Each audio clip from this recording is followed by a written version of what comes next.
Assalamualaikum warahmatullahi wabarakatuh. Perkenalkan, saya Roni Irfan Gentara. Di sini saya akan menjelaskan mengenai manajemen sumber daya insani.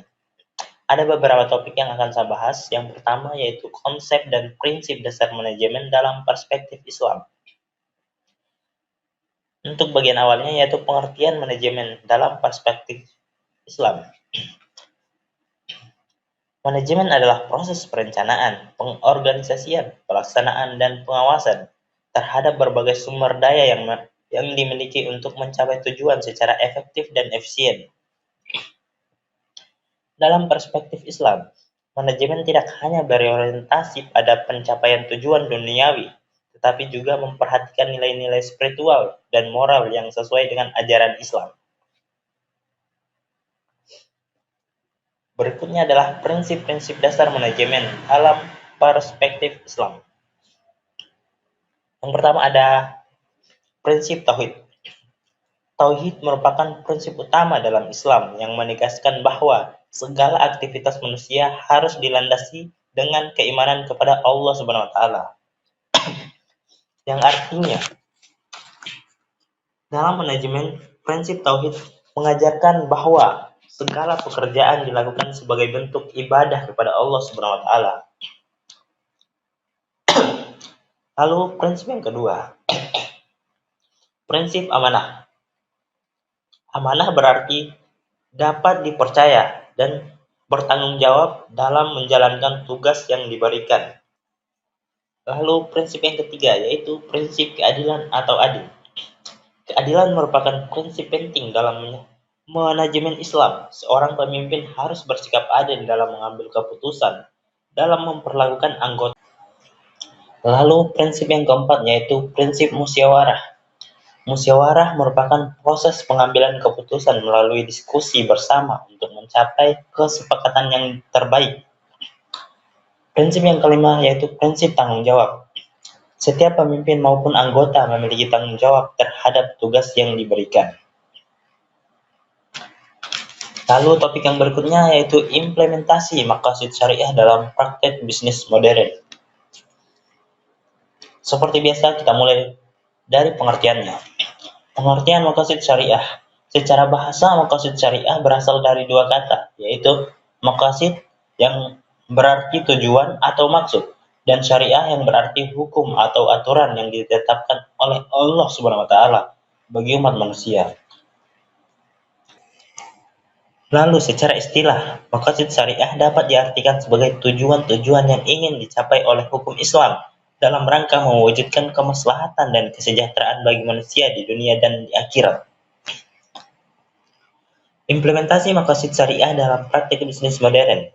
Dalam dunia bisnis modern, penerapan maqasid syariah dapat dilakukan melalui berbagai cara, antara lain.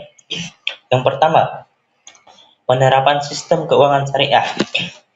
Saat ini banyak lembaga keuangan yang menerapkan prinsip syariah seperti bank syariah yang menggunakan sistem bagi hasil dan menghindari praktik riba.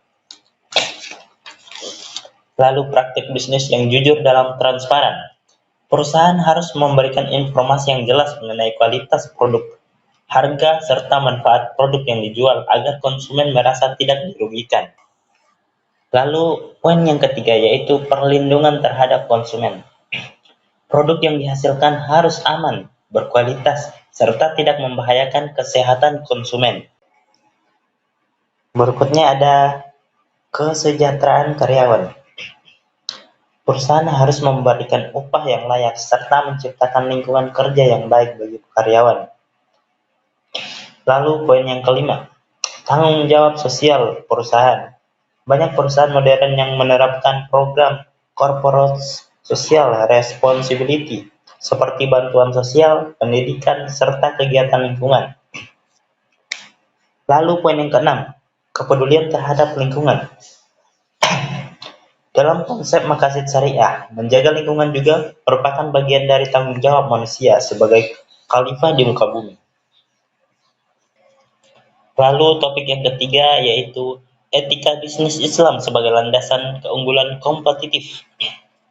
Pertama, pengertian etika bisnis Islam. Etika bisnis Islam adalah seperangkat nilai moral dan prinsip-prinsip yang mengatur perilaku pelaku usaha dalam menjalankan aktivitas bisnis berdasarkan ajaran Islam yang bersumber dari Al-Quran dan hadis. Adapun prinsip-prinsip etika bisnis Islam, yang pertama, kejujuran. Kejujuran merupakan prinsip utama dalam etika bisnis Islam. Pelaku bisnis harus jujur dalam memberikan informasi mengenai produk, harga, kualitas barang, serta kondisi yang sebenarnya dari barang atau jasa yang dijual. Yang kedua adalah amanah. Amanah berarti dapat dipercaya.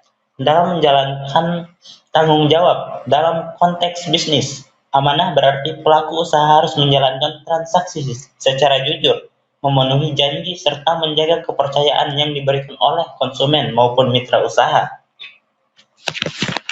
Yang ketiga ada keadilan atau adil.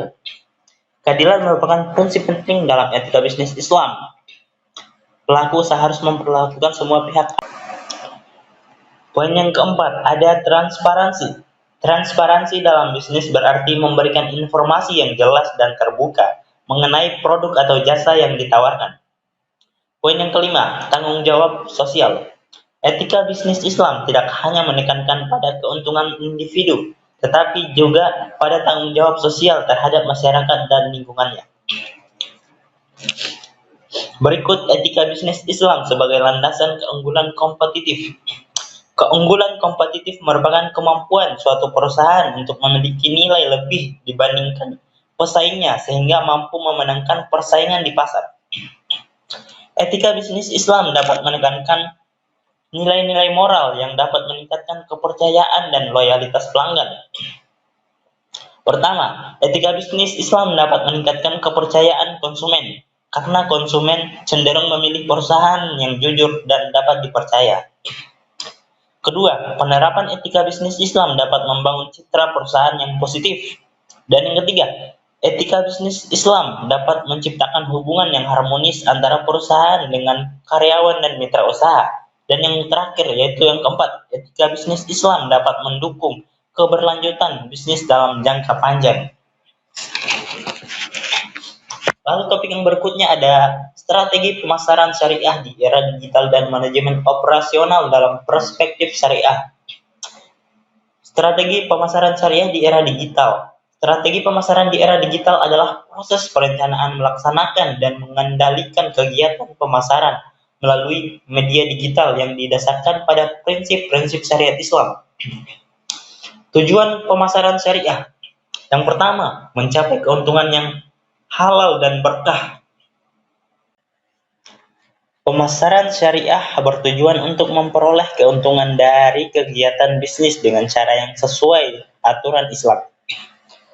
Yang kedua, memberikan nilai manfaat bagi konsumen.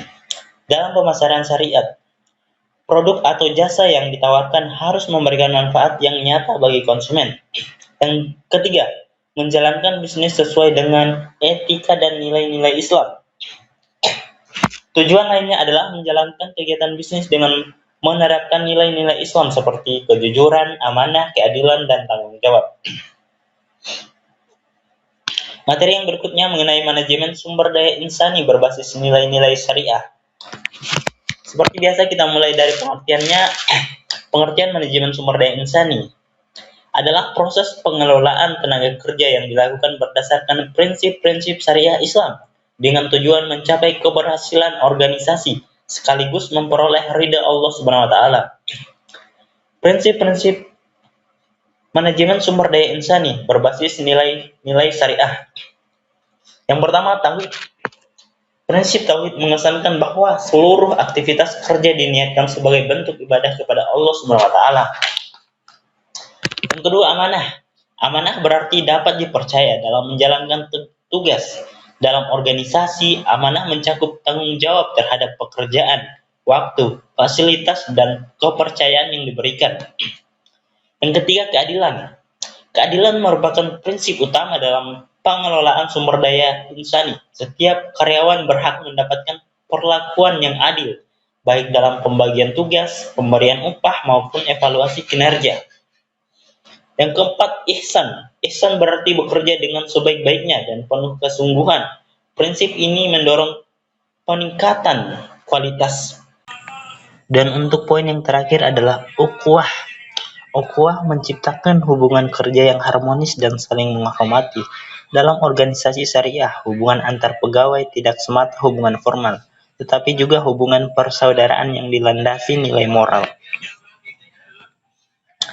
Jadi itulah topik-topik materi yang dapat saya sampaikan kepada teman-teman sekalian. Lebih dan kurangnya mohon dimaafkan. Saya akhiri dengan ucapan wabillahi taufiq wal hidayah. Wassalamualaikum warahmatullahi wabarakatuh.